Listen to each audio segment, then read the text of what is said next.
gonna say, that's the same place, it's the same place last? Yeah. Not really, because that one was someplace.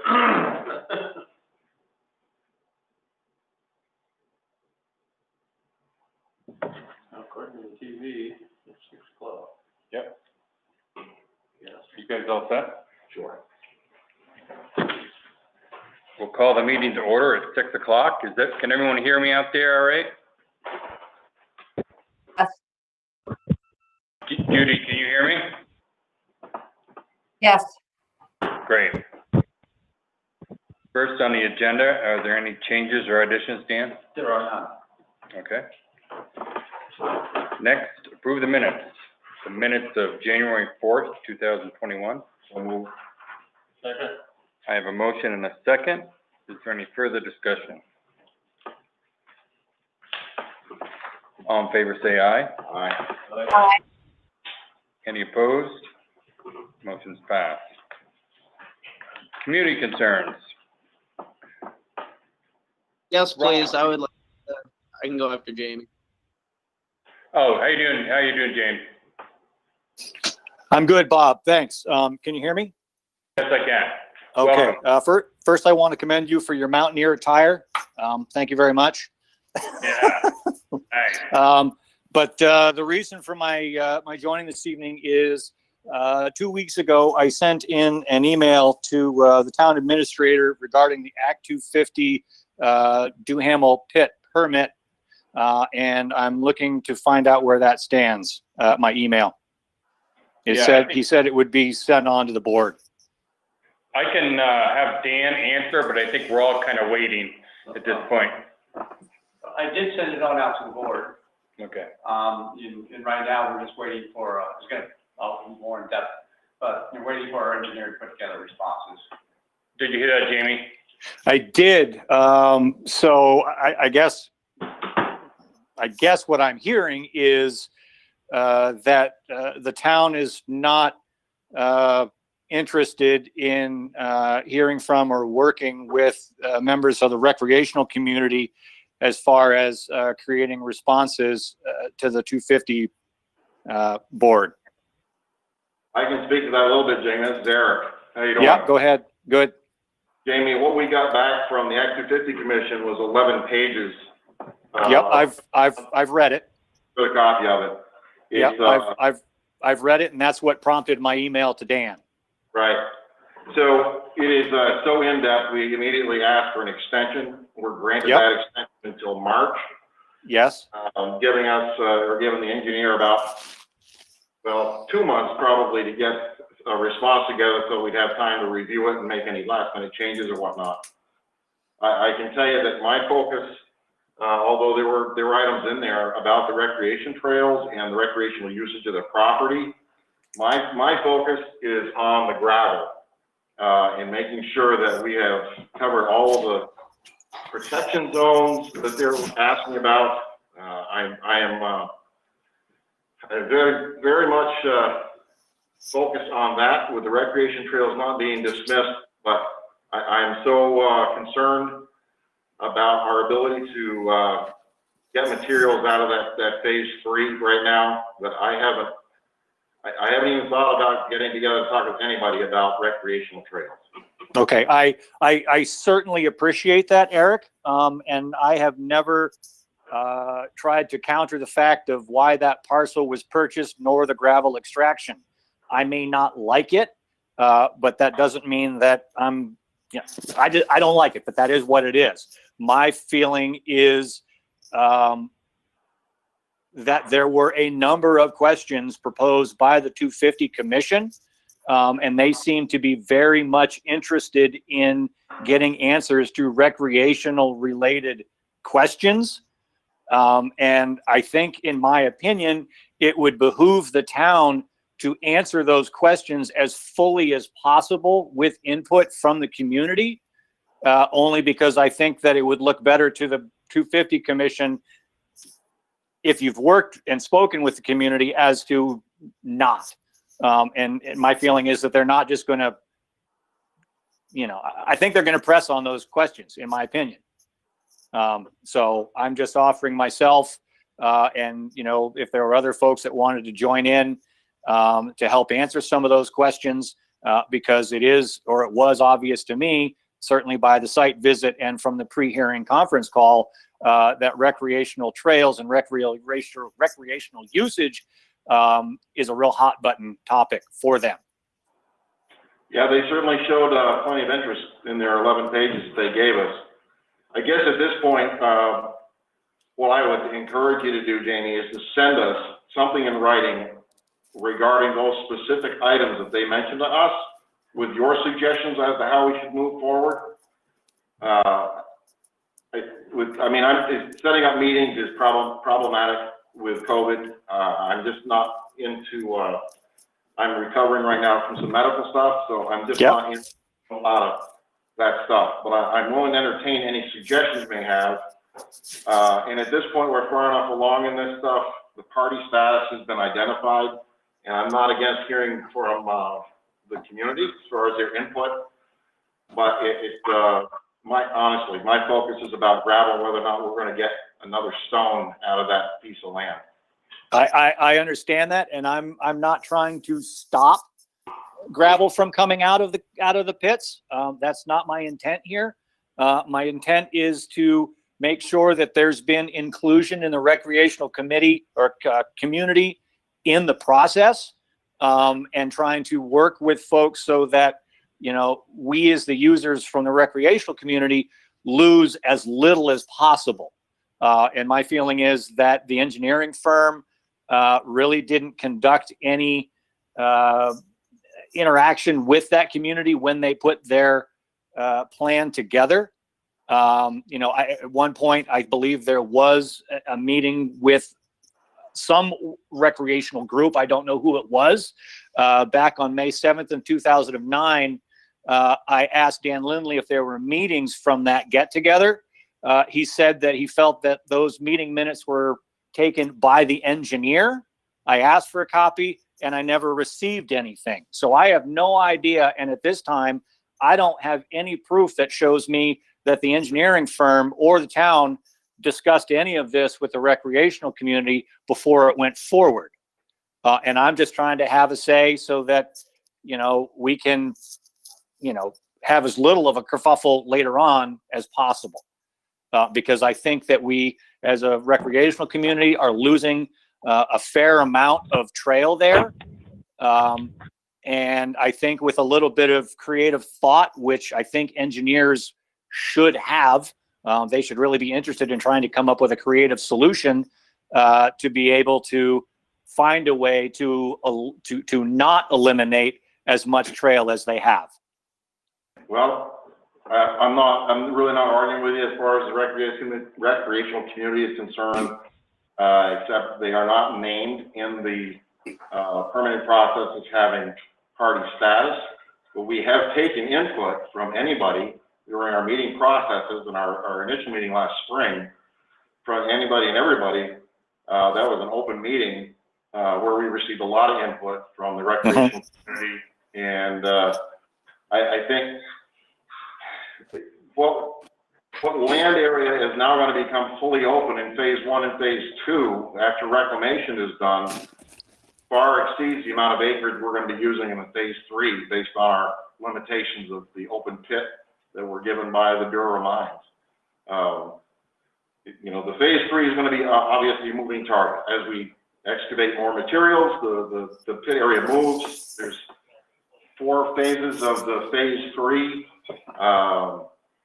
But I don't think we're going to disrupt trails just to disrupt trails. I think I understand that. I understand that that the intent is not to just go out and take away trail just because. Right.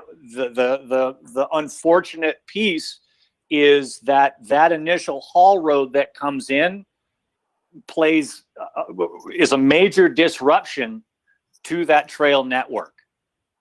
Because it is a very specific choke point to getting out of that trail network. And if I had one item that I would want to discuss, it would be that one particular area. And is there a way to come up with, like I said, a creative solution? That being said, and your comment regarding party status, I have had communications with Josh, and I'm not going to try and pronounce his last name, the coordinator for the 250 board. But yes, party status has been decided, but that the commission can also take on what is called a friend of the commission to allow folks who don't have party status to submit pre-filed testimony, and then they can at that time choose to accept it in their legal, as part of their legal decision or not. Okay. So, you know, time will tell if I want to go and submit pre-filed testimony. But certainly, like I said, that one particular item of that Hall Road coming into phase 3 is what is, I think, of most concern to me and probably other recreational users. Okay.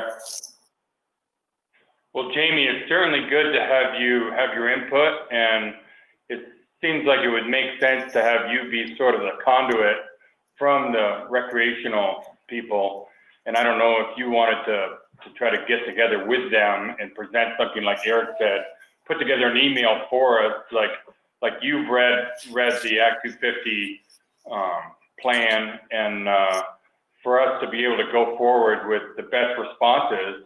It certainly may help us and help you guys to have a coordinated effort. I think like Eric says, we're not gonna probably all have a meeting, sit down together, but if you could get together with some of the recreational users, like Hank and yourself, and I know there's a dozen or more, that might be able to talk about how you might go forward and help us with responses, I can see what I will see what I can do, but that idea of one person speaking for all is, as it relates to Katie's Falls, is an interesting topic. Right. Because we don't have an organization that oversees that network, and nobody that rides down there, recreates there, wants that to happen, because mountain biking and trail networks have become very political and very bureaucratic, and we would all very much like that to not happen at the Katie's Falls network. So I'm not sure as though I would be able to speak for all users down there, but I would certainly be happy to put in my opinion and let others know that if they have opinions as well, that they can pass them on. That would be awesome. Yeah, that sounds great. My concern, Jamie, honestly, you know me, you've seen Yep. how I'm built. I'm not built for speed, and I'm not built for fat-tired bikes. I'm fat. So, I don't want to have the responsibility of interpreting from a group meeting, notes or minutes from a meeting like that to bring back to the board. I'm concerned that I would misinterpret it because I don't understand all the sport aspects of it. I would much rather have the input direct from you folks that use those trails. That's the most accurate way for us to get the information to us. Yep. And when do you need those by? Sooner the better. I don't expect we're going to see anything from our engineer until probably around the early to middle part of February. And that'll be a draft form from him. So if we had something by then, we could actually bring that to his attention. Yeah, by the 1st of February? First week of February, Jamie. If we could have something, that would be great. So that's a week. Yes. 2 weeks. 2 weeks, yeah. 2 weeks. Okay. I'll see what I can do. In the meantime, is it possible for you folks to go back to the engineer and find out if they do have copies of minute notes from whatever recreational meeting they had way back in 2019? We can find out about that. Yeah. We can find out. And can I get a copy of that? And Dan Lindley has my email address. Yeah. I'll see what Tyler has. Yeah. Dan says he'll see what Tyler has. Okay, great. Thank you very much, and thank you for your time. Thanks for your input, Thanks, Jamie. Jamie. Yep. Okay. Good night. Bob, this is Judy. Don't we also have some kind of document stating that the town was allowing people to use that land for recreational purposes until we had a need for it? I believe there was something like that. It sounds very familiar.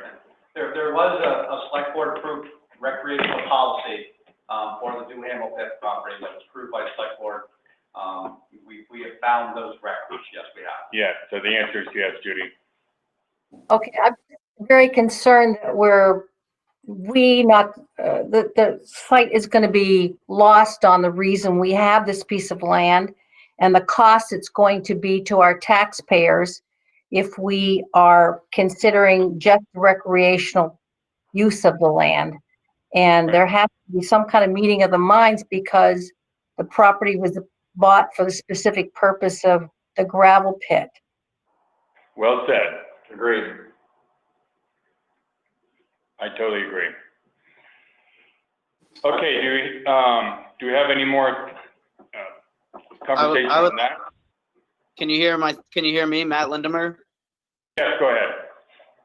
Hi, everybody. Good evening. Thanks. I am just here to bring across the question, if the town of Morrisville is going to permit the operation of licensed cannabis retailers and integrated licensees subject to such municipal ordinance and regulation as the select board may lawfully adopt and implement. That was written. I wasn't necessarily looking for an answer. That was written by the lawyers. I'm more or less trying to see if we're gonna allow the voters to allow for the opt-in option for recreational dispensaries in the town of Morrisville come October 1st, 2022. Right now, nobody has asked the board to put that on this current town meeting. Right. Did you hear that? Right. So, yes, I did hear that. So that is what I would like to ask to bring this to the town meeting. You have to do it in writing, right? But there would have to be some sort of a petition before it's being issued tonight. Yeah. So it's a little late. It's a little late to try to do that for this town meeting because it has to be brought up tonight, not just vocally. Okay, so when is the next town meeting, I guess, when's the best time to do this? And what do I need to do to make it brought up for the town meeting? There won't be another town meeting for another year. Right, it would be too late for this March town meeting. 22. Yeah, March of Okay. 2022. So there's no way we can get it on for this year? It's too late for that to even consider putting on for voters to decide if they can opt in or not? It's going to be a huge benefit to the town. I think it'd be a shame to leave it out. I guess it's late. I meant to come a couple weeks ago. Yeah. But I missed. Yeah, the deadline's passed, isn't it? The deadline for petitions has passed. Yeah, like last Thursday or something, right? So, just from what Mr. Lindeman was saying, he's not understanding our process. So if you could just quickly explain the process of our petition that has to be filed by a certain date in order to get on with as an article for town meeting. I think that's what we're missing here. Yeah, do you want to explain that a little bit? The select board has a policy, if you want a petition to have something added on the, actually statutory requirement. If you want to file a petition with the select board to add something to the warning, the petition needs to be signed by 5% of the voters, and then to the clerk's office by the statutory deadline. That statutory deadline was last Thursday. Okay, understandable. I did know some of that. I guess I was unaware on the deadline. Okay, so this is going to be off the table then until next year. I guess that begs the question, if we're going back to petitioning, a certain percent of the voters, how do you go about doing that if you're not going door to door during this time of the world? There are some platforms out there that allow you to collect electronic signatures. Yeah. Okay. Yeah, we Okay. did vote to allow electronic signatures. Okay, got it. Great. All right then. I guess that it won't be dealt with until next year. Then nothing I can do about it. Right, yeah, sorry about that. Okay. This Well, yeah. Go ahead. This is Sarah. I'm the town clerk. I just wanted to chime in. The electronic signatures were for this town meeting only. Right. There's nothing in state statute or nothing in the law for next year for electronic signatures at the moment. Yes. Okay. So when can I find out how we can, I guess, how can I get this on for next year then is my question, Sarah. So Matt, the best thing to do would be to email me, if you go to the Morristown website, my email's on there and I can start a conversation with you. And I don't know the deadline off the top of my head, but it's set by state statute. It's 6 weeks before town meeting. It's usually around January 15th, give or take. Okay. And I can give you numbers and a blank petition and all that. Okay, well, I will definitely shoot you an email, Sarah, and I guess if nothing else, it's something to hopefully think about. Okay, thanks, Matt. Yep, thank you. Do we have any more community concerns? Ron, do you want to speak about your issue?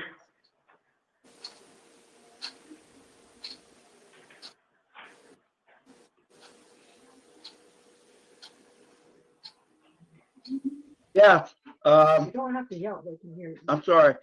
I thought I was gonna wait until you went to the new business on item 6. But I did send to Dan Lindley information for the board to look over. It has to do with a request for funding the Morristown Conservation Commission. We did make an attempt to go with a petition, but we were screwed up on the date and we're late. So I looked at item 6 on the new business, since you're reviewing and approving the warning that this might be an opportunity to still get our request on the, as an article on the warning. A year ago at this time, with the meeting that I wasn't attending, the board discussed our request at that time and it was taken off. So I was hoping that you'd look favorably at adding it this time. I think it might be a good measuring tool of how the voters feel in Morristown about funding conservation.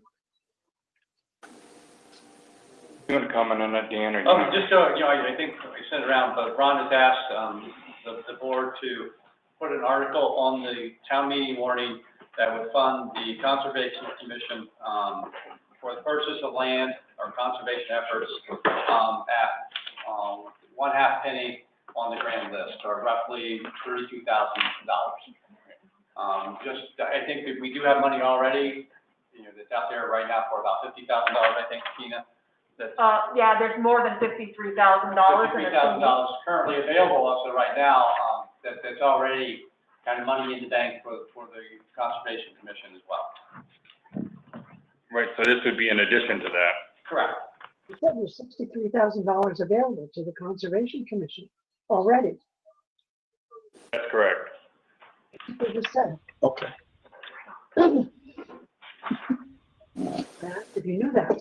Now, is this something we could have added as an article? No, I wasn't. It's completely, totally up to the board if they want to add it on as an article.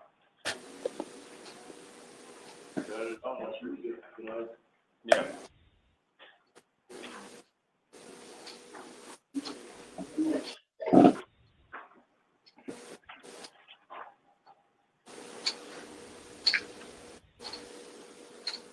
Are you guys looking for?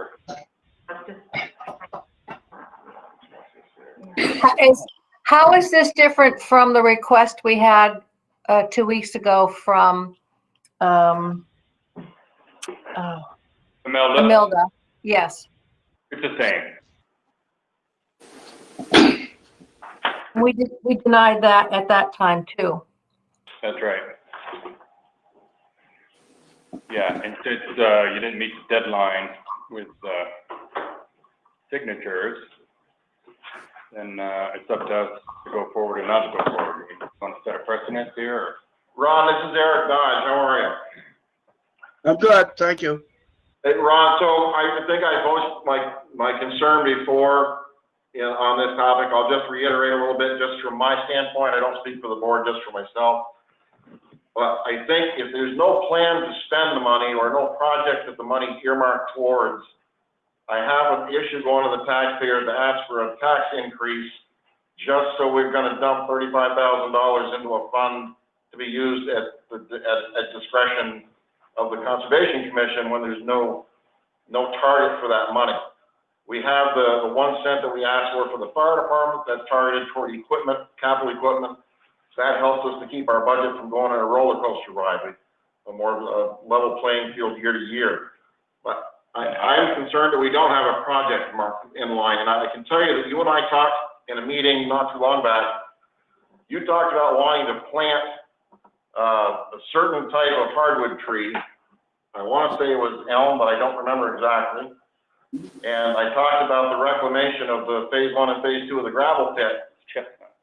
Chestnut, American chestnut. And that might be a viable option to look at.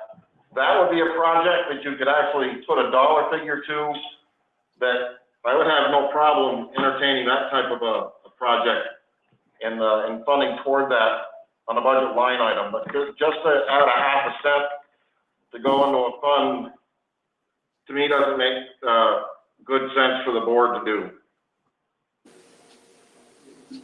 How about Brian or Judy? Do you have any comment?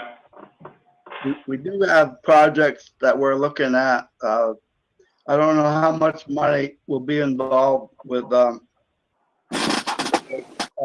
acquiring rights to the Bugby Springs land, and then the development of recreational use there. We're planning on working with the state of Vermont on making a parking lot at the Bryan Pond Road, and that's close to the Morristown Forest. We've had a lot of participation over there.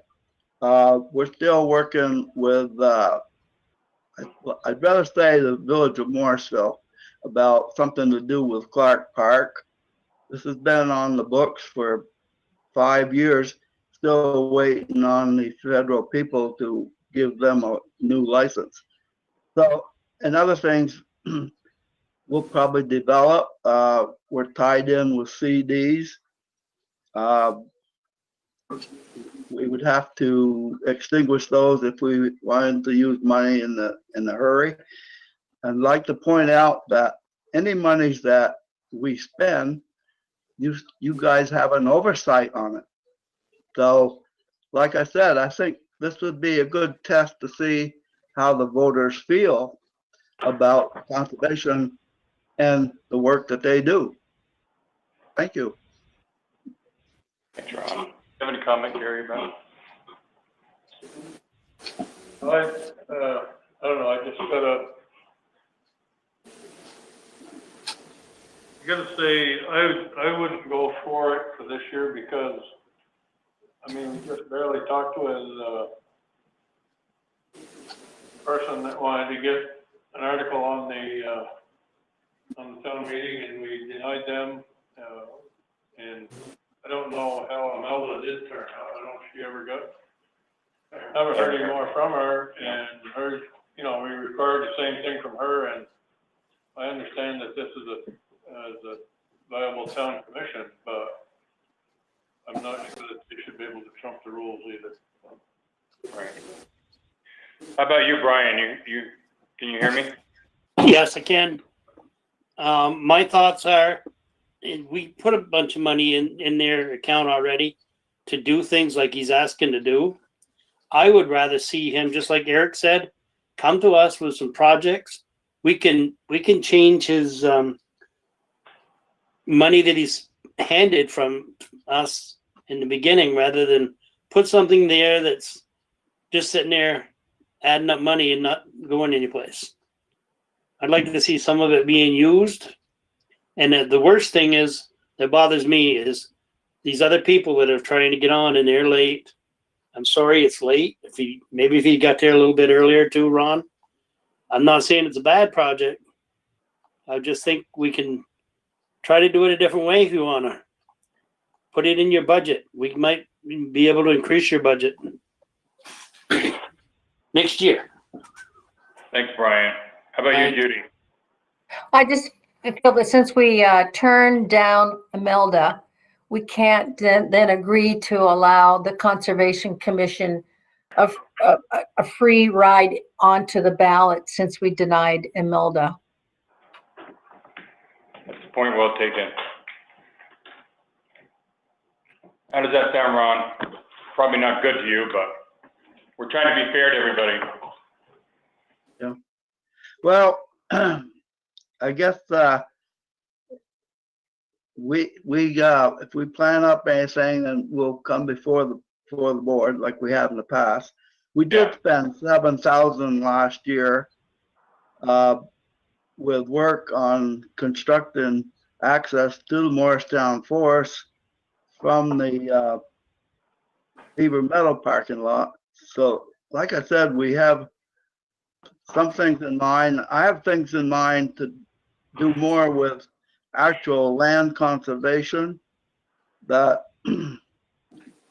might end up basically talking with other organizations like Stowe Land Trust and the Vermont Land Trust, but sometimes it's nice to help them with some funds.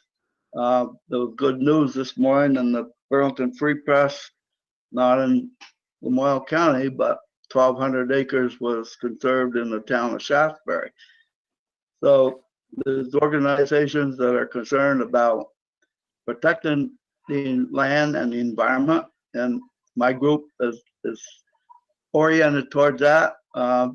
We seem kind of strange oriented toward recreation also. We've been developing the trails in Morristown Forest, and there's one also I forgot to mention. Sonny DeMars has mentioned a trail from Bridge Street over to the Morristown Corners Road. This involves 3 property owners. I've been talking to them. Something that we're still working on. So we do work, physical work in the summertime. So, like I said, I'm just looking as an indicator from the public on this particular article. The money that's there in escrow, some of it came from the forest harvest in the Morristown Forest. I guess I'll leave it at that. Thank you, Robert. Yes, I just wanted to say one more thing is we all appreciate everything your group does. You know, we value you. And like Brian said, if you have pinpointed a project or what Eric said, you can come to us, you know, and we can see what we can do. Because we do appreciate what you do and we know you do a lot. So don't be scared off, but this time we can't allow you to be put on the ballot when we've not let others. So I understand that, and as a result of last year, we did make an attempt with a petition. We got up as high as 136, but unfortunately, we didn't realize that the deadline was last Thursday. So this will appreciate my coming before the board. And have a good evening. If you want to listen to what Sarah said, from what I heard, it's about 6 weeks before town meeting that's due. So you've got plenty of time before the next one to get those petitions.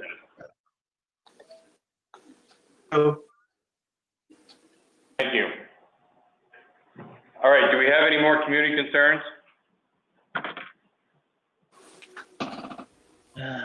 Hearing none, we'll do liquor control. Make a motion to have the liquor control. I have a motion, do I have a second? Second. All in favor, say aye. Aye. Aye. Aye. Aye. Any opposed? We are now in liquor control. We have. So there are applications this time. There's 5 renewals. RL Valley for both locations, Premium Properties, which is Tomlinson's, Black Diamond Barbecue, and the VFW. Okay. Do we know if Richard or Jason, do you know about this? Yeah, the chief looked at them earlier, no issues. They're okay? Yep. All right, sounds good. Make a motion to approve all 5. I have a motion. Do I have a second? Second. Is there any further discussion? All in favor, say aye. Aye. Aye. Aye. Any opposed? Motion is passed. Make a motion to come out of liquor control. I have a motion and a second. All in favor, say aye. Aye. Aye. Any opposed? We are now back in the regular select board meeting. Next, new business. Number 1, discuss redevelopment of Sunoco gas station with the planning council. Todd, you hear me? I hear you, Bob. Welcome. I know there's been a lot of scuttlebutt out there and lots of posts on social media and Front Porch Forum, and I know you've had inundated with calls and emails, and I have too. And so what do you think?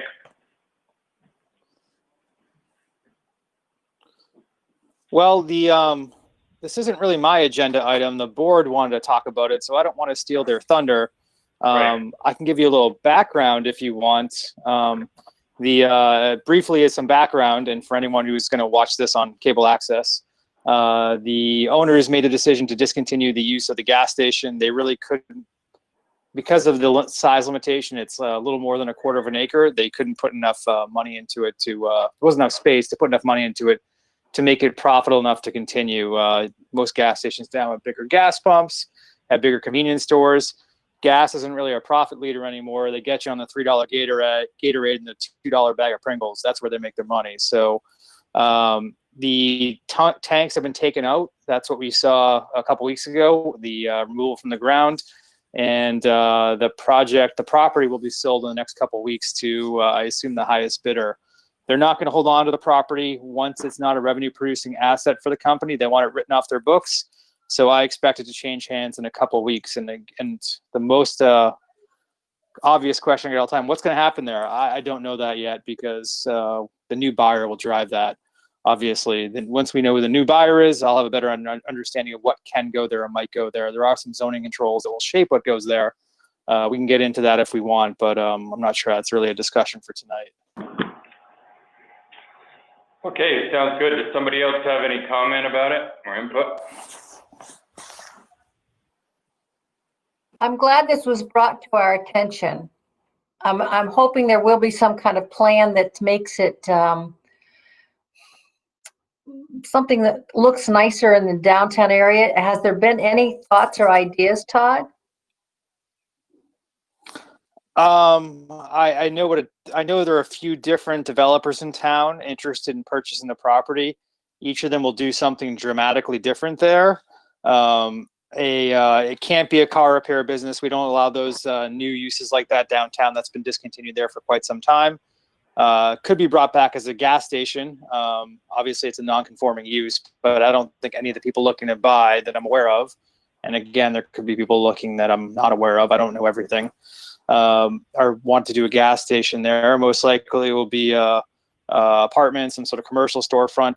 The zoning does require anything built there be built out to the sidewalks or within 8.5 feet of the sidewalk. So kind of like the building you guys are in for the meeting, those of you who were present in the meeting room, that building is within 8 feet of the sidewalk. Any building on that corner will be 8 feet of the sidewalk, has to be 2 stories tall, and there can't be parking between the sidewalk and the building. So you can't build a strip mall there, a little like mini strip mall. So whatever gets built there in theory is going to look like it belongs in the downtown. There are also some minimal design requirements and some historic preservation requirements a new building would have to follow that goes in that location. So I think if all goes according to plan, the DRB eventually will approve a nice building in that location that will be substantial and that will be of value to the downtown for years to come, hopefully. Great. Thanks for the info, Todd. Is there any Yeah, we other just don't comments? control it right now because the developer. All depends on the developer who buys it. And there isn't enough space there to put, if someone develops the property, to put a little green space, is there? Anyone who's going to develop the property, Judy, is going to max that property out. And they actually, as a gas station, they'd be worried about the green space, the previous owners, because potential contamination of the property. They're going to want that property completely covered with buildings and pavements. The only way to do green space there would obviously be the town to buy it or partner with someone to buy it. but the developers that I know are looking for it would not be put. I don't want to speak for anybody, but you don't make any money off green space. So you're going to see buildings and parking there. If the developers that I know are looking at it are looking to buy it, but that's the point of the planning council discussion. I think there are some members on the call who asked for this item. I didn't ask for the agenda item, who want to see if the town has any interest in partnering with someone or buying it. Is there anyone from the planning board that wants to comment?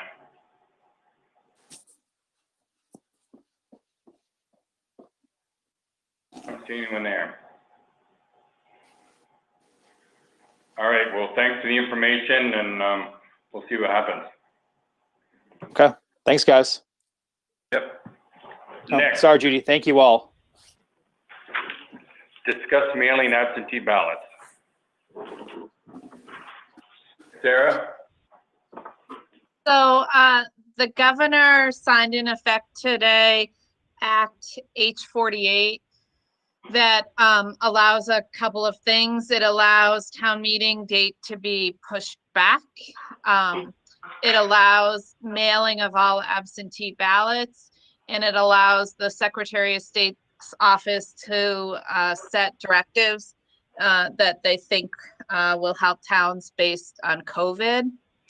Dan and I attended a couple trainings last week, and based on the letter that we've received today from the governor, they're really encouraging that towns have to work closely with their supervisory unions and run the election the same way as much as possible. And so I don't think that we should push our town meeting date back. I think you've already made the motion to go by Australian ballot. I'm questioning whether or not we should mail ballots to everybody or not based on this new legislature and this new act. My recommendation would be that we align with the school, that if the school's gonna mail them all, that we should mail them all. And if the school votes for just mailing them as requested, that we do the same, just so that there's no confusion from our voters. Why did they get one ballot? Why didn't they get the other? Just to make things as simple and consistent as possible. That sounds good to me. What do you guys think? I am not in favor of mailing out ballots. We've had for decades a process. If someone wants to, they can call, email, or write absentee ballot. It'll be sent to them. I think it's burden staff here to have to mail out all that stuff, to put it all together, to get it out in the mail. I think we're on a very short timeline when things go with town meeting in early March. So I am not in favor of doing mail out ballots. Right. How about you, Gary? I agree with Eric. I think that if somebody requests an absentee ballot, fine, mail it out. But as far as like the general election, mail every voter a ballot. I don't think the town staff should be burdened with that. And unless, of course, like Sarah said, if the school decides to do it, then I agree, we ought to both do the same thing. Right. Yeah, for clarification, I have no idea what the school's gonna do. I don't know if it's on their agenda today. We will be allowed to mail them out. So if we have to mail them all out for the school anyways, it would be the matter of putting one more ballot in the, yeah. And we have no control what the school is going to tell us to do, what to do. Right. How about Brian or Judy? You have any comments? I agree. If the school is mailing out ballots, I would agree that we'd mail out a ballot also. You, Brian? Okay, this is Brian. I don't agree with sending them out unless they're requested, is my opinion. But again, if they're doing it the other way and it's all put together, we probably could go with it, but maybe we ought to be the one to step up and say it the other way, and maybe they'll follow us.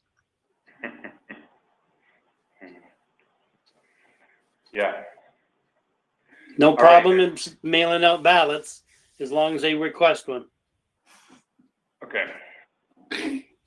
There's nothing we have to act on, anyway. Sarah, when do you want, I think they do kind of need to act on this very soon. Depends what the school does, we don't have to do Yeah, it. it's sort of hard. It would be nice to act tonight, but the school wasn't even meeting till tonight, and I didn't get a response back really if they're voting on it or not. Just if we're going to do it, we need more time to plan than the more Yeah. time we have to plan, And now. the better, if that makes sense.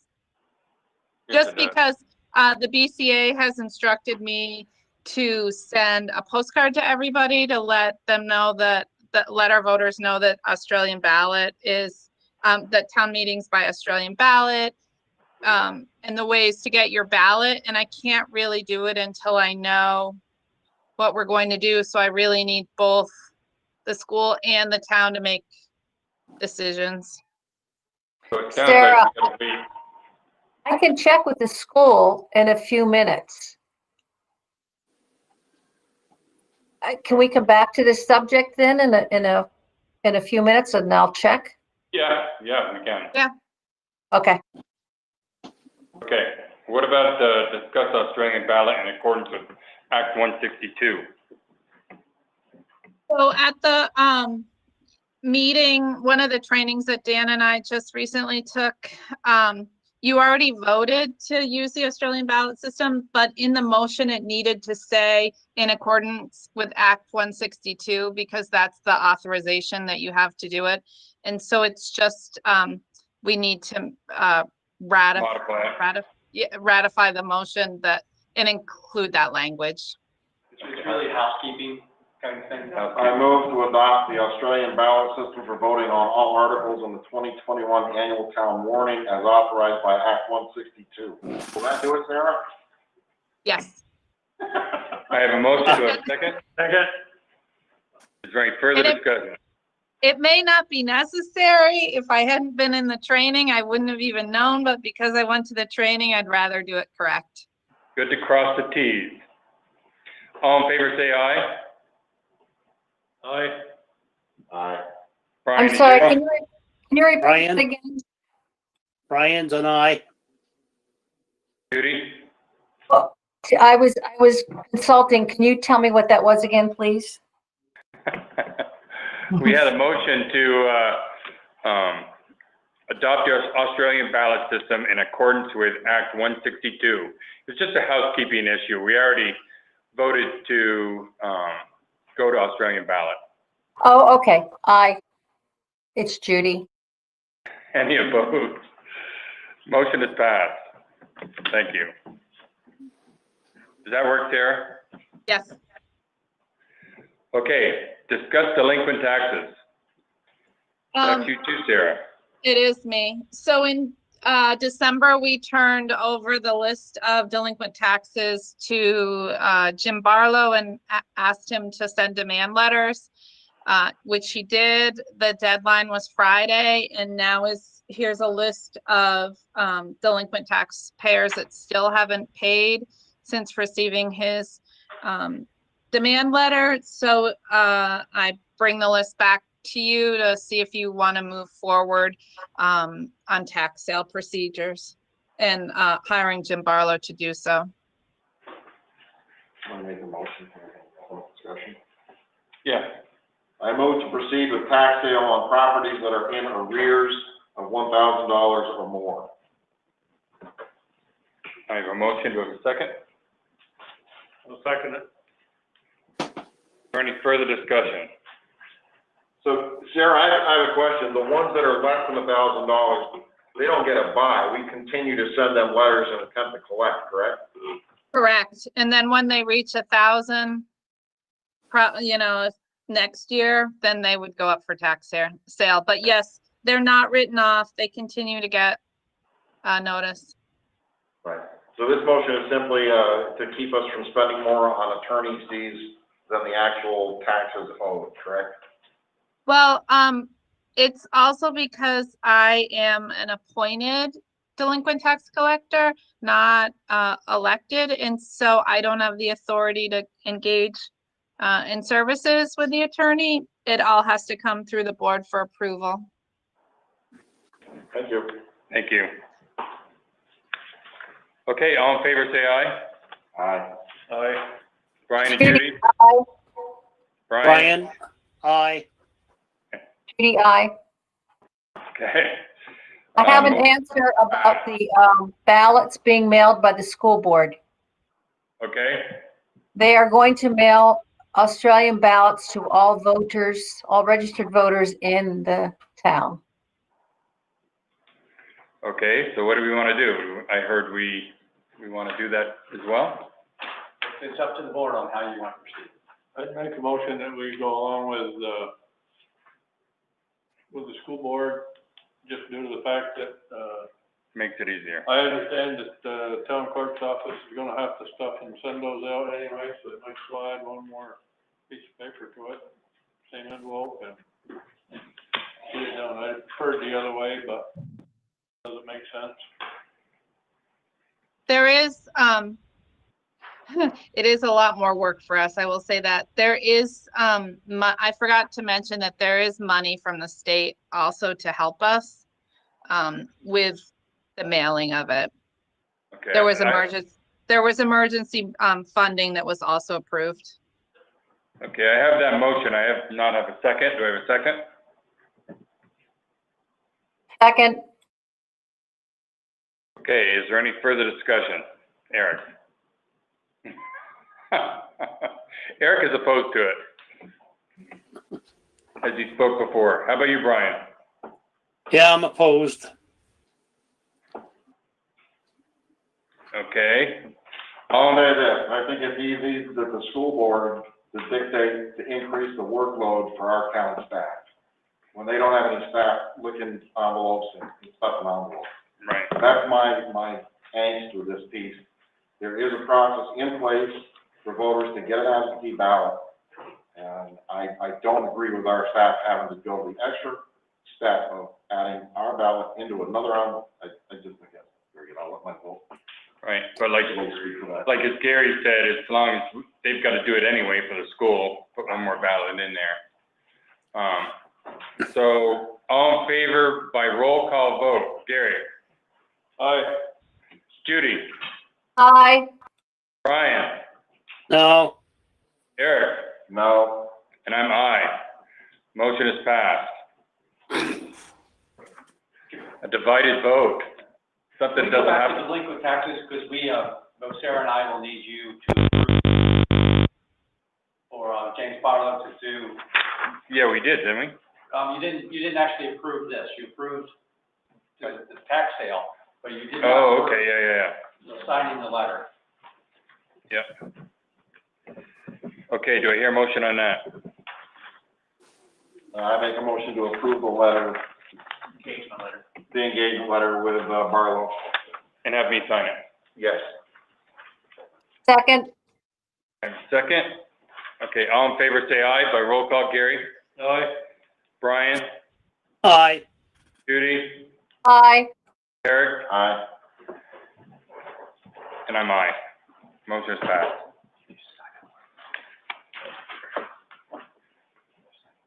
Yeah, I signed it. Okay, next, EMS vaccination briefing. Hi there. Bill, welcome. Thank you. So we just wanted to bring you up to date and in the loop on what's going on with vaccinations, both locally and a little more globally. Now that the state is wrapping up the 1A tier, which was healthcare workers and first responders, we're looking now to expand that out and use first responders statewide to do the next round of vaccinations going forward. Population of Vermont, 650,000, realistically, probably about 425,000 people are going to need to be vaccinated based on people who are declining it or not needing it due to exposure, things like that. As of, we've been working on this with state EMS and the Department of Health for a couple of weeks now. As of last Thursday's Zoom call specifically about this item, About 25 services have signed up for this with EMS, and about 350 EMS providers statewide to go out there and augment our public health colleagues in getting these vaccines out there. What does that mean for us here in Morristown? What that means is that we've got currently about 15 to 17 members of our staff that we've pushed supplemental training out to. Initially, it was going to be our advanced level providers, our advanced EMTs, and our paramedic level staff, because that intramuscular injection is already a skill set for them. In order to put more people in the loop, the state has dropped it down to the EMT, to the basic provider level, with additional training for them. That training was released late last week. We've pushed that out to all of our staff.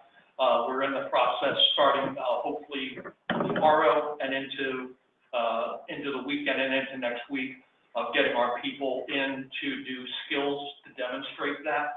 And then we'll be sending a roster to the state of those people who are going to be clear on our end to augment and supplement working in vaccine clinics.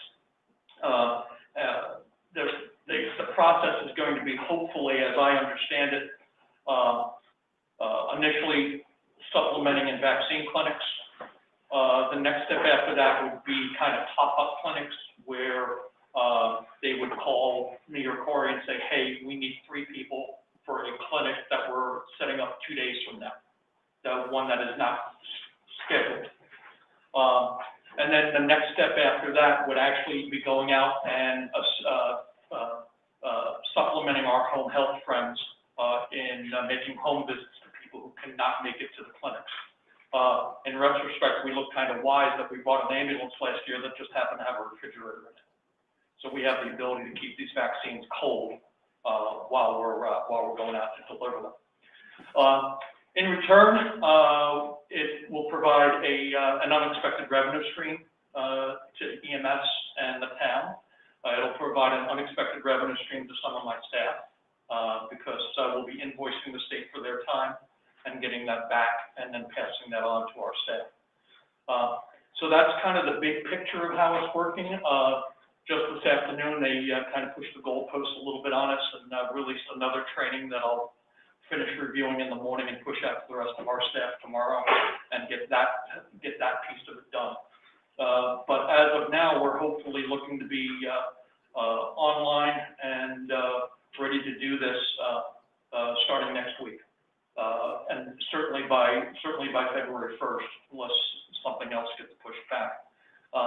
One of the few things I'm not old enough to remember is the push with Jonas Salk getting the polio vaccine. This is, to me, a historic event that we are pushing out these vaccines with more on the way to our large population. And we clearly have a skill set in the EMS, both locally and statewide, that allows us to be part of this.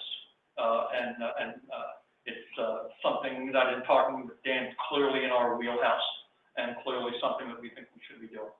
That's great. Okay. Bill, I really want to go into some of the details, just Okay. so the board understands what the grant agreement says, because there's some things there that are clearly revenue stream. Like right now, I think the state's going to pay us just simply $400 a week just to be able to provide, people to go do this. So that's money that comes in to offset the overall budget. There's also a training system. Somebody's getting paid $50 an hour, I believe, to do the training, and there's $50 an hour to receive the training. Is that what I understood? It's all together. Right. $50 an hour training cost. Okay, and then there's the direct payment to the town. So I'm just going to use, let's say we send 3 people out to a clinic to do something. The town will be able to invoice the state at $70 an hour per person. What we don't have, and I know Bill's going to work on it, is what's the rate of pay that we're going to pay these people that go out and do it. And then there's got to be the corresponding offset to the town expenses to do that, because that does increase. We've talked about this, but we don't have that set yet. So there's that. And the other thing is, and I think it's very important, one of the most important things is you can't kind of double dip on this. So if Bill's working on our time clock, he can't double bill. He can't pay him twice, or the paid staff, in particular to be able to do that.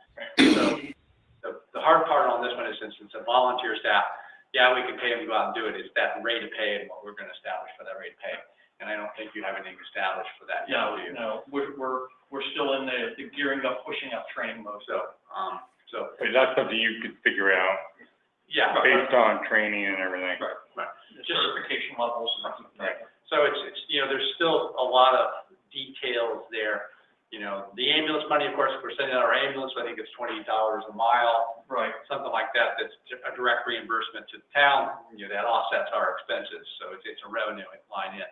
And the hard part, I think, on this one is working out the pay rate for the volunteers. So, and just everybody's aware, they're not getting paid twice to go out. I mean, and the other thing that really is important too, is that we won't let this disrupt our 911 service. Right. There's still a staffed ambulance. We're not going to say, we're not going to stop providing 911 to be able to go out. Right. Right. Well, this will not involve our dedicated scheduled 911 staff. This will be supplemental staff coming in simply to perform this role. The example would be if we're informed that we need to go make a house visit to deliver some vaccinations, we would bring 2 people in to do that, or at least 1 person in to do that. Because once we give the vaccination, we've got to sit there for 30 minutes. Right. And we can't do that with a 911 crew. And if it comes in, the state, it's been clear with the state too, that, if you can't participate in a clinic because it affects your 911 staffing, well, then you just don't do the clinic then. Right. Yeah. They're not gonna avoid anybody's contract, for having to pass on a day because you needed coverage. So I just want to jump out because I know it's going to be watched on, with the folks going to watch the recording of this. I know how our staff can jump to the occasion, but I want to be clear that we may be ready training-wise next week, but there will be an official announcement with the logistics behind it. So I don't want anybody confusing. We're not saying this is going to start next week. We're saying, you're saying you've got a lot of training knocked out already.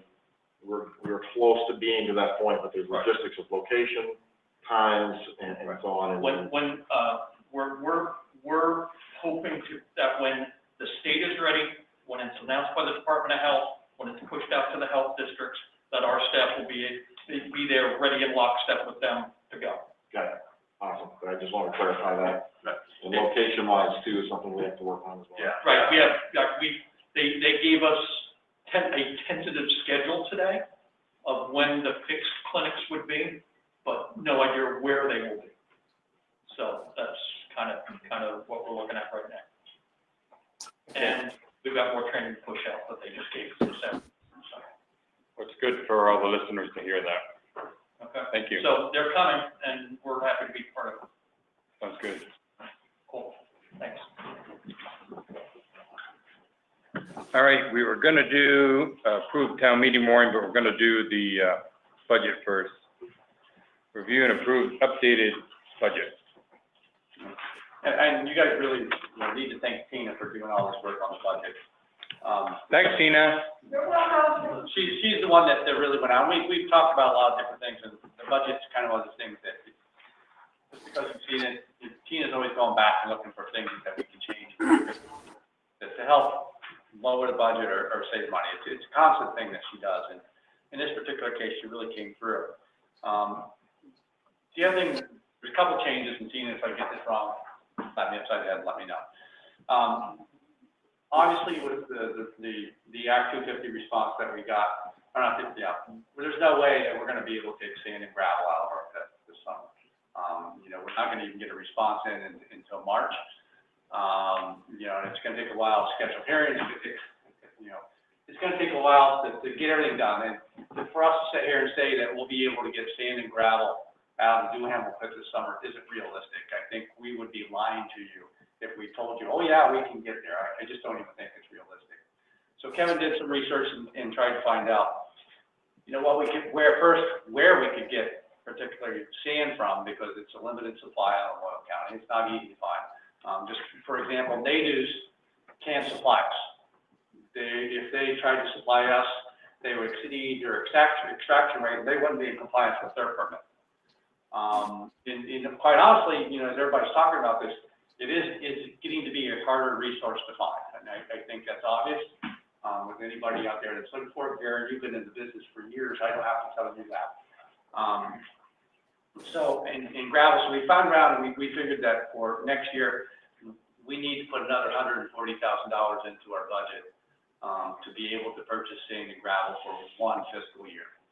It's a very valid number, and it's the best number that we can come up with on short term.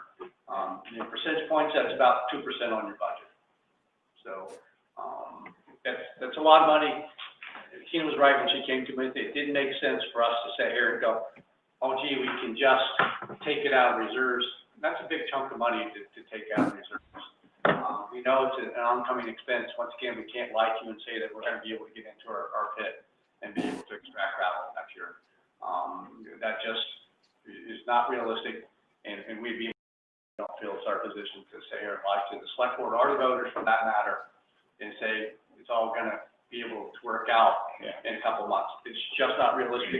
We're already over a year into this permit application, well over a year in preparation of getting there. To say that we're going to have something that's going to be able to do that this summer, it's just not realistic, and we prefer not to do that with anybody. I think it would be disrespectful to both the board and the voters if we did that.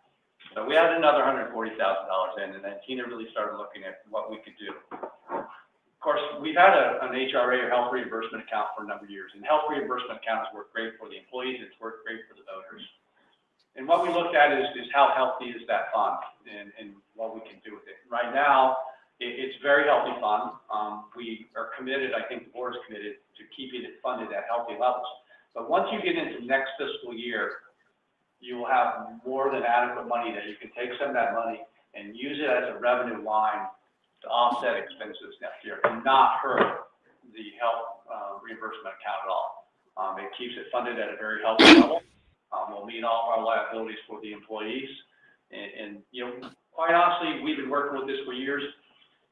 And it took us a while to understand what our reimbursement rates would be, how much it would expense per year. We've always stayed, we've watched it.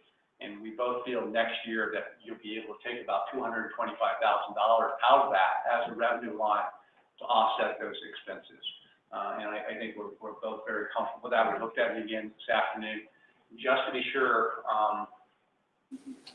that, you know, that's really going to work, or we want to be sure.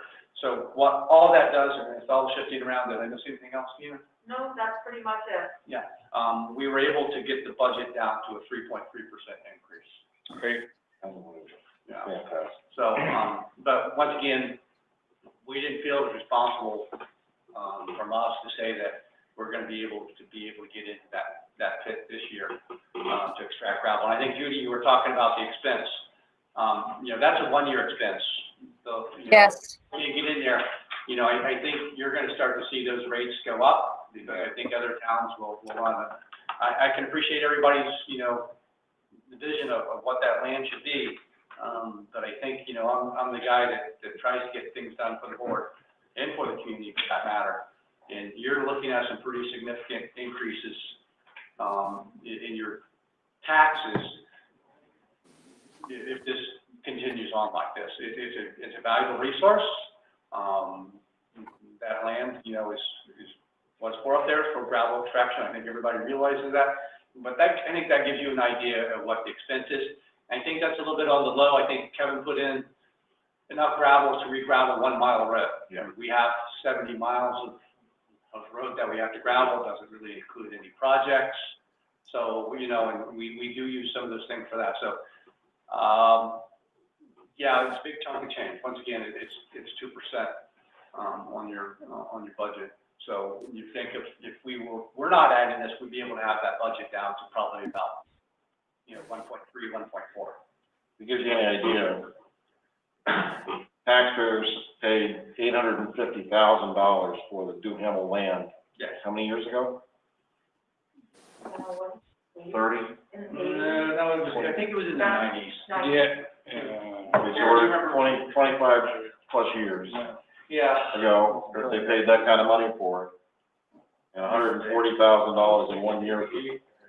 somewhere. I It was in the late late 90s. 80s, early 90s. Right. I thought it was Maybe No. 90, Well, the bond just settled out.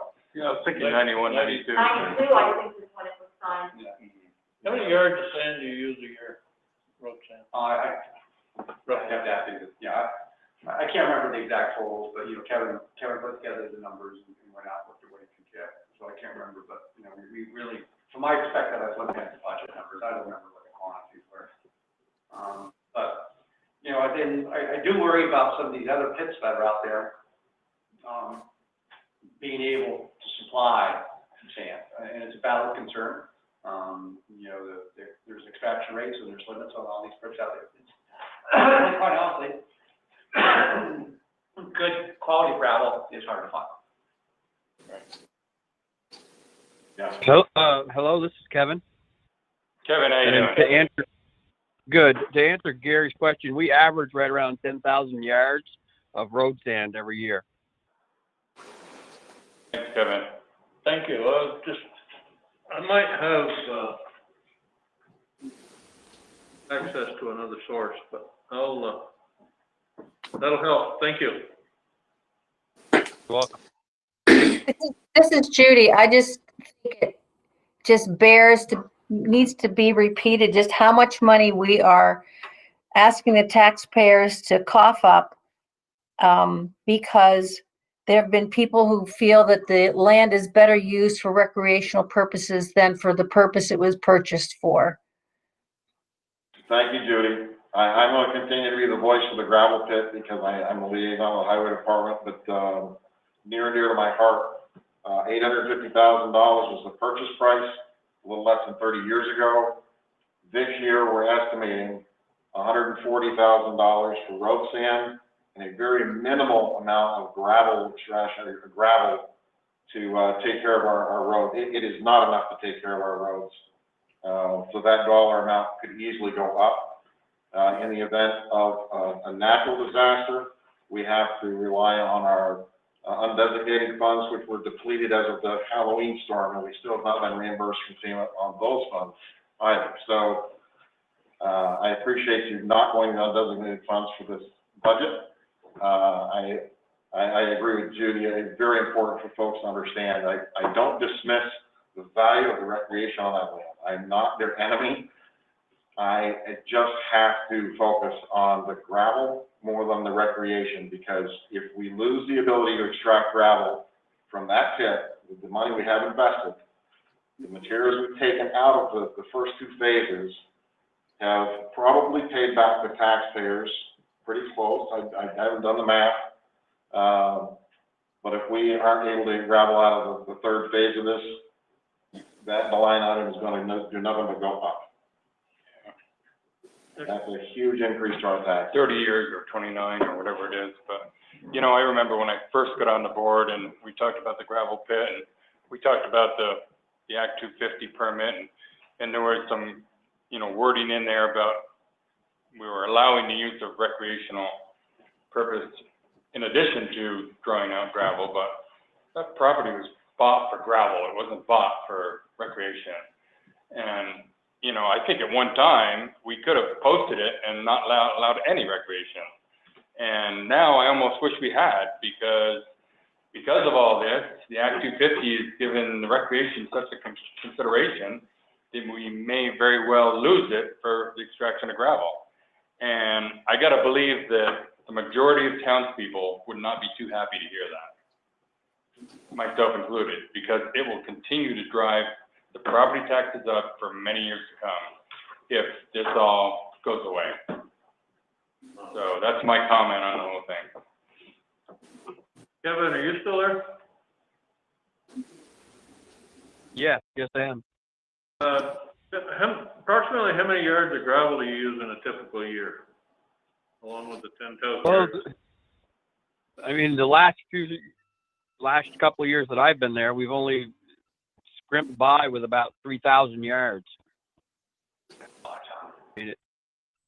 If I try to put down six inches of gravel on a mile of a road at 24 feet wide, you're talking about 3,200 yards of gravel.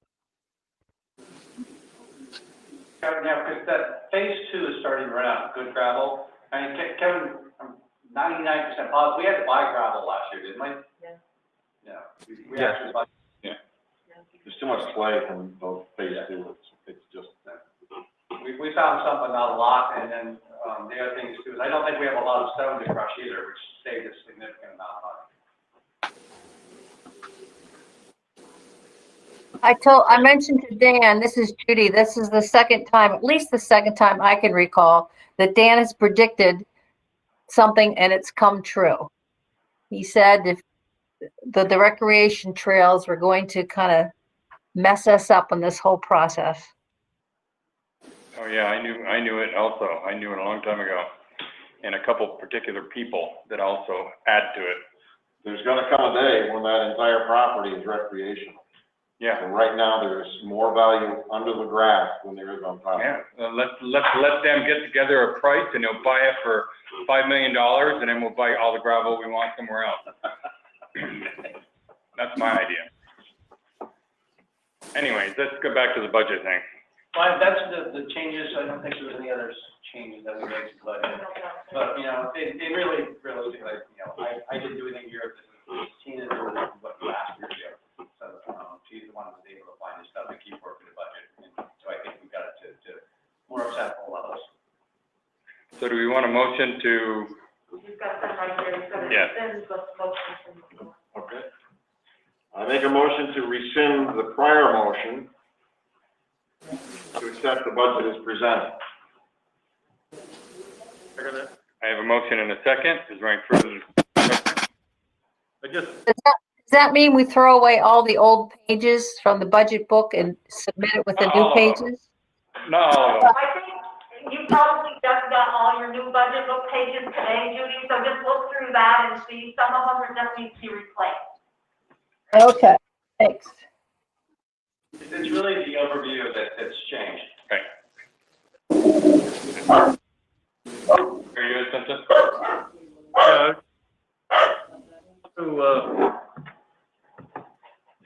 I know you sound reasonably comfortable with these numbers using the HRA account and stuff, but, being in legislature, what I just want to make sure we don't get in the same predicament they are down there with the teacher's retirement fund and the state employees' retirement fund. Well, this is the first year that I've ever done a true up of this account, because we wanted to give it some time to figure out, you know, what we use, what the pattern was, so we would know how much was reasonable to fund in a budget. We started funding it at like 70% or 75%, then it went to 72. This coming year, it's in the budget for 55% of the total liability.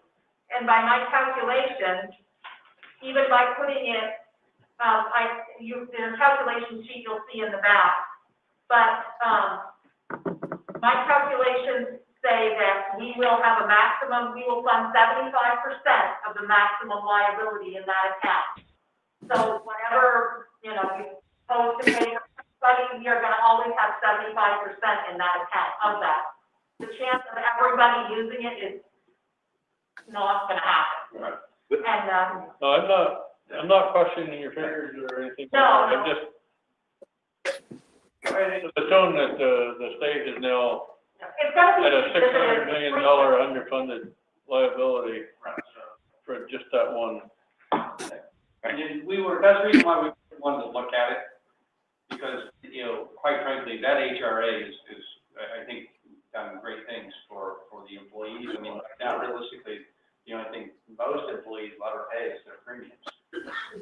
It saves them a lot of money, so it also saves the town a lot of money to be able to do that. So we were pretty concerned, and we wanted to make sure we were right before we brought it to you.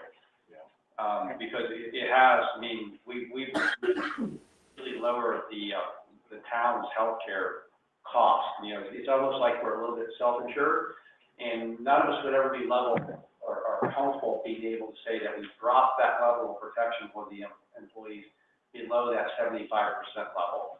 And that's the reason why we really go back and look at that. And this, quite honestly, Gary, is a conservative estimate. I anticipate that we're actually gonna have more than 225 that we're over, but I just did 225 because we've got half the year left here, just of funds to spend, you know, for people, for their health insurance or their healthcare needs. So I wanted to be a little bit conservative on it. I appreciate that, and like I said, I just bring it up as further discussion. So it's a good question. And part of the problem that we have with this too is because the HRA runs on a calendar year from January to December with health insurance, and our budget bridges that on a fiscal year. Yeah. So it's hard for us to be exactly right, but we can predict with some level of comfort that, yeah, we'll be okay and we'll be able to do this. Well, this is really a one-time visit to this. Yes. And we're in this position because we started, you know, at those higher percentages, but we have every year trimmed those percentages. Yes. So the taxpayers aren't floating a bunch of money in an account that just is not doing anything. We're trying to trim it without creating pain. Correct. So we're in a position this year to be able to do this. I don't foresee us being able to do this again. No, and we didn't want to change the budget line for next year because I think it's important that the budget line stays in there like it is, so that there's not a big up and down swing in your budget. It just, we don't want to do that, just like with the capital budget and how we try to manage that. I think it's important that everybody, you're going to be able now, I think in the future years, be able to fund that HRA somewhere between 55 and 60% and keep it still funded to 75. You may have to go up a little here, may go down a little bit, but it won't be a big jumping down. That's what we really wanted to avoid when we started this, that it wouldn't have a lot of swings in it, because I think that would cause you more problems. So we've been able to do that. And once again, we looked at these numbers a couple of times, and we're both comfortable else when we sit in front of you like that. But you're right, it is a one-time thing. And this is our first real chance to really take a look at this and see how well it's doing. But it won't be there in future years. It's fortuitous because we do have this big expense that we have to have next year. Okay, all in favor say aye by roll call. Gary? Aye. Judy? Aye. Brian? Aye. Eric? Aye. And I'm aye. Motion is passed. I make a motion to approve the updated FY 21-22 proposed budget as presented. I have a motion. Do I have a second? Second. Is there any further discussion? All in favor say aye by roll call. Gary? Aye. Judy? Aye. Brian?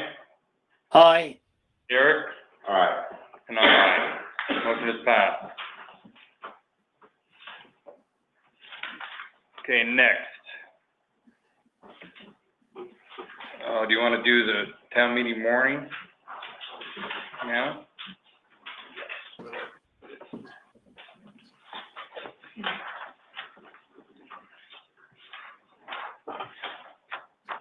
So this is a collaboration of mostly Sarah and Tina and myself. You'll see a lot of different changes because it's Australian ballot this year. And through the trainings that Sarah and I went to, we also found some stuff that we really don't need to have on the ballot. So we've been able to streamline it quite a bit. Yeah, do that. And just really, you kind of cut to the chase. You also see that the informational meeting is set in the warning, so that everybody knows when that will be.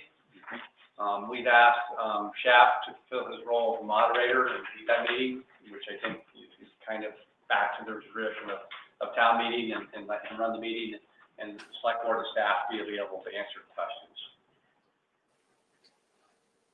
Yeah. What will we do without electing a fence viewer?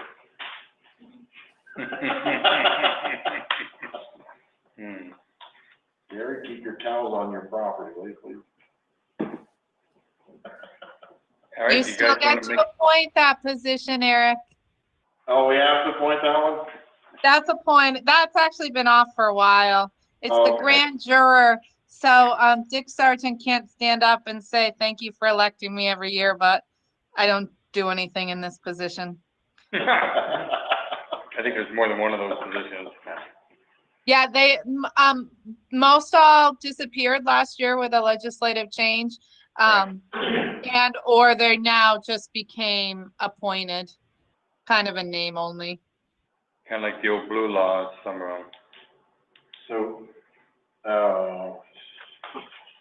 is Article 5, that's the total budget, correct? Correct. If you look at your overview, you can, Yeah, So that's what I'm looking at to make sure numbers match up. you're looking at this.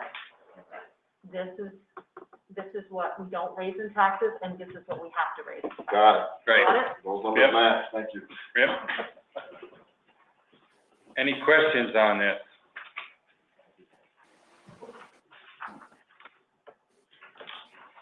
Do I hear a motion regarding it?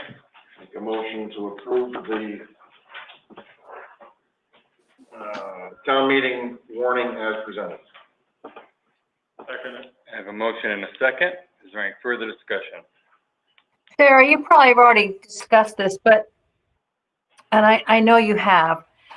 On Article 2 with the town offices, people have to write people's names in there, correct? They've always been able to. Yeah. Well, yes and no. So, people have to submit a petition to run and their name would be on the ballot. Like, traditionally the select board does. They have until 5 PM on January 25th to submit a consent of candidate form. So anybody that submits that form by the deadline, their name would be printed on the ballot, but there will always be a space for a write-in candidate. So you can always write somebody in if you want.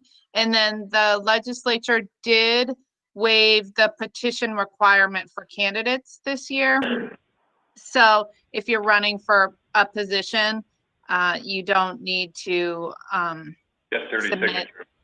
Yep, and I have a link on the homepage of the town website with a explanation and a link to the Secretary of State's website to download the form. That's good. Thanks, Sarah. What's the name of that form again, Sarah? Consent of candidate. Thank you. Okay. Any further discussion?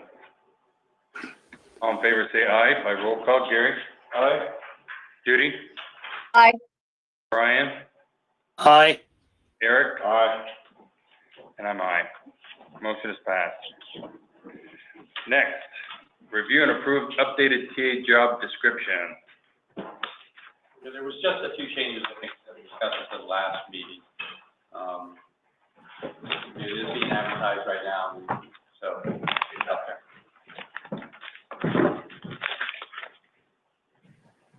I looked at it. Any questions about it from the board?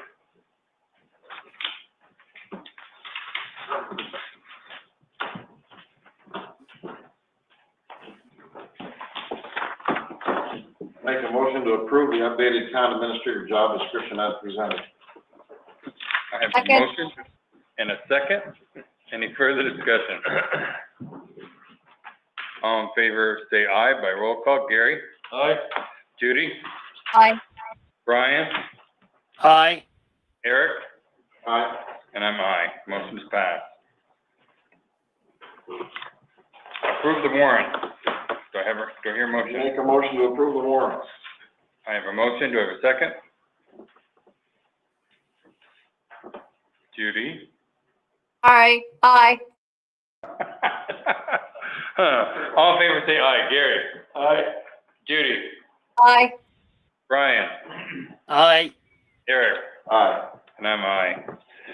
Motion is passed. Did all three of you sign it? Yeah, we did. Okay. Yeah. TA report, Dan. Todd's still on the line, so I'll ask him to chime in too. Giving everybody a paper copy of the town plan review. Chime in, and Todd can chime in here too as well. I think this is a very, very important document. It's a 10-year document, unlike ones where they used to be a 5-year document. Yeah. It's also a regulatory document. So it's just like, Act 250 commissions will look at this, people will look at this, and I think from my perspective, if there's things that you want to do or don't want to do, then take a look at those things that are in it. There's a bunch of implementation things in the past. I've already talked to Todd about a couple of them. We just one, what our priorities are for purchasing equipment.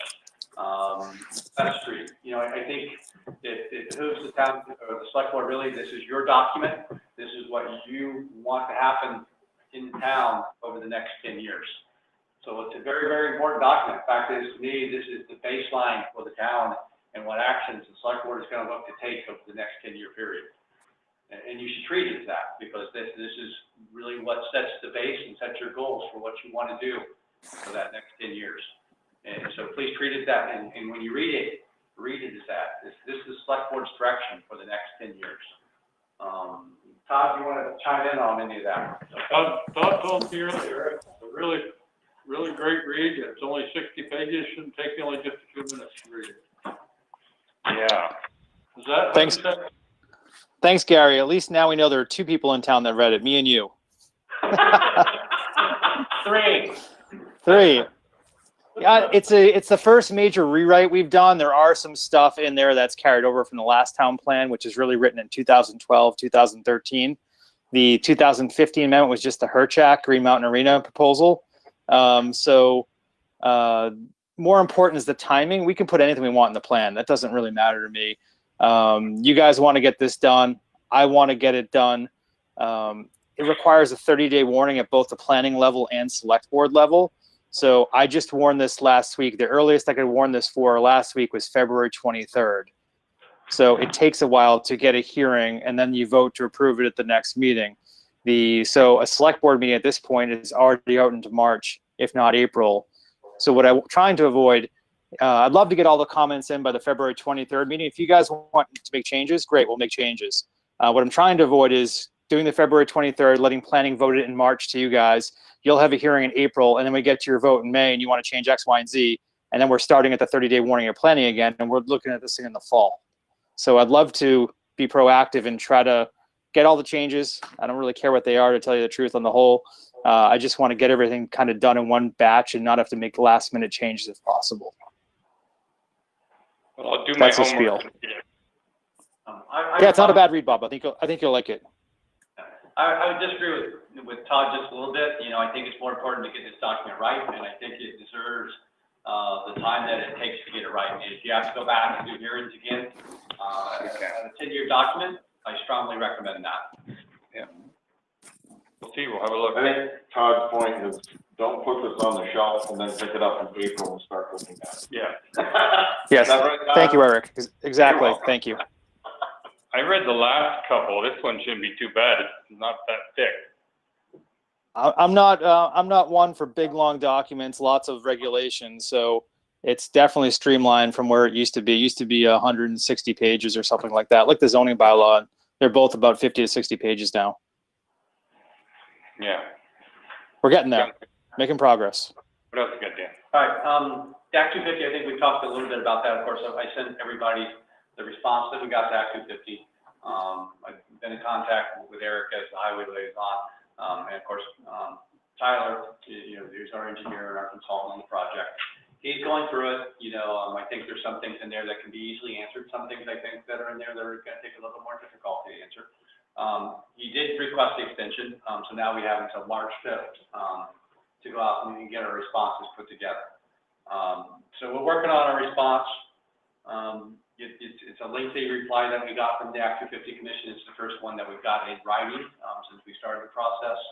But I think I have every confidence in Tyler that he'll put together a good response for us, and we'll get it back to the Commission and continue to move forward in the process. I think that's all I can really offer right now. It has been a very long process. I think it was still a good application. I think we put together everything that we need to be in there. And I think they have some questions, as they always do. And I think we're going to answer those questions, hopefully. And I'll continue to consult with Eric and Gary for his expertise on those things. He's been through it more times than he probably likes to admit. We're going to continue to move forward and get good responses put into the Act 250 Commission on that permit. Did I hear you can't retire until we get the permit approved? I've always promised you I would come back and help with that. I did say that because Eric mentioned that to me, and I'm not going to mention what I said. I don't think that's fair, but I think it involves a burial plot on the land up there. and I don't think that's what we're looking for, and I can certainly don't have any plans to go soon, like that. But I don't think it'd be realistic to ask somebody that's stepping into my shoes to step into the middle of this one. And I'll always be available to come back and help the town on this. There's some things you just step in the middle of. And there's so many little details and nuances and permit that you can't do it like that. So I'm always going to be available to help the board and whoever replaces me on this particular application. Just because I spent so much time on it, there's no way anybody could ever catch up and get back up to speed on it. We're gonna have you sign something too before you leave. That's fine. Yeah, I don't have a problem with that. Earlier, Tina talked about FEMA. We did finally get our first, or somebody mentioned it, our first grant agreement back from FEMA for the October storms of last year. From the state. From the state. So it's been probably about 1/3 of the process of the roads that we submitted. This particular group of roads has been obligated by FEMA, which means they've sent the information to the state, and the state needs to write up a grant agreement, probably for at least 3 to 4 months. And the grant agreement was written up, Dan signed everything today, and it's been sent back to the state. They've acknowledged that they receive it, they're sending it on. I don't know, this particular one, I think is only $58,000. But then we've got another whole group of roads that's still in mitigation with FEMA, and that's a bigger chunk. And I don't know, and then Mud City Loop Culvert, that's another, you know. And we're going to talk about that one in particular, just so everybody, and it's not like Tina and I haven't done this before. I mean, the first time we did this, actually we've done it twice before. Within 5-6 months, we had the money. So, from what I know, nothing has changed within the Stafford Act that says how we're supposed to do this. Tina's stuff that she did during the first storm was used by Vermont leagues, cities and towns, sent out to the other towns, during Irene, so that they could help them set up the files and the system to do it. So, I mean, it's not like we haven't done this before, but I think one of the things, and Tina, please correct me if I have any of this wrong, and this one in particular, it help you understand our level of frustration with FEMA. So when we go to these initial briefings, and particularly they tell you, if you're going to work in a stream, you're required to get state and federal permits, and you have to follow state and federal guidelines. I think anybody that does this type of work knows that, and you're required to do that for FEMA. So we've been working on the Mud City Loop, getting it through, the big culvert. So now, and of course, we had our engineer write up all the stuff and codes and standards and permits, and they have all that. So now we have to go back and prove to them that we have to follow state and federal guidelines to get it through mitigation. And the question to them is the way that it posed to me is, well, would you have done this the same way if it would not have been a FEMA event? Well, of course, we have to do it this way because we have to follow state and federal guidelines. And I think we've answered that question now maybe 4 times. Yeah. The same question over and over. It is very frustrating for us, and I think we're lucky because there's staff here that does it and understands the process. I feel sorry for towns that don't have the benefit or the experience that somebody like Tina has to be able to do that, where they're probably just going to toss up their hands and not even be able, or just after the 3rd time, they're going to go, we've already told you that. I mean, we have to repeat each time, we've already sent you this. We've already sent you this. And I think it just helps the board and maybe the people out there listening understand, yeah, FEMA's out there and they promise you a lot of things, but it is a horrible process to get through to really get it done. And once again, it's not like we haven't done this before. And the process, Stafford Act hasn't changed anything. The laws haven't changed anything. But it seems like the bureaucratic process for what we have to go through to get this funding is getting outrageous to do. In 2011, when they had that big flood in 2011, and we went through all of that, I think we received our money within 5 months. We haven't got a dime, and it's been well over a year. 15 months. And I want to mention too that both Kevin and Paula have put a ton of time into this, so it hasn't just been me or Dan or even Tyler. It's been a lot, and I thought many times Kevin was going to quit, but he didn't, thank God. Yeah. Didn't the FEMA officials request a copy of their own requirements? Yeah, from you. Yeah, oh, yeah. Yeah. Yeah, I mean, so now literally we have to go back and I'm gonna have Tyler write a letter because that's the best way to do it. Once again, it's more expensive than now. But I actually have to have him write a letter to FEMA that explains to them that if we're gonna build this structure, we have to build it to state and federal guidelines. It makes no difference what guidelines we have. Mhm.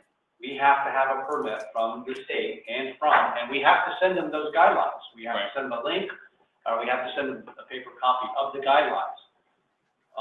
Once again, I go back to the very first briefing that we sent into. If you're gonna work in a stream, you have to have all your permits. And well, if you have a permit, you have to follow guidelines. And we've sent them our permits. They have our Corps of Engineer permit, they have our state permit. And I think it's just an example, what we do around here, unfortunately, with FEMA lately on a daily basis. So that's kind of my quick little update on things going on around. So. Okay. Any questions for Dan? Thanks, Dan. Next, select board concerns. Gary. It probably would have been appropriate if you just asked, but I was just wondering, when are we planning on advertising for Dan's position? It's happening right now. It's already out there now. It is out there now? I know Sarah and Tina were working on an Indeed ad, right? Yeah, it's already out on Indeed. Yeah, that's great. Because I know Cambridge is looking for the same Yeah. position as well. And Yeah. I see they're advertising Front Porch Forum and I think we put ours is on Vermont League of Cities and Towns, Cambridge, and ours is on Indeed. And we have been receiving applications, as well as the administrative assistant, same thing. Good. All right, Judy. Could someone refresh my memory about the 20% slope that we struck out of the planning commission's, the zoning board's guidelines? Were we gonna revisit that? Not tonight. No, not it tonight, was- no. It was, Todd, do you want to talk about that? Sure. I wasn't prepared to. The zoning was approved as you guys voted it. Sans the 20% steep slope regulations. The village trustees followed suit the following Wednesday night. They approved it without the slope regulations too. Actually, the village trustees, I think, actually had more concerns than you guys did, even though the slopes are more in the town than the village. So I'm not sure what will happen with the slope regulations. It's really a Conservation Commission proposal. It was kind of compromise language. The Conservation Commission wanted 10-acre lots up on Elmore Mountain, and the slopes, the Planning Council wanted to treat all the town the same. That's where the steep slope regulation came from.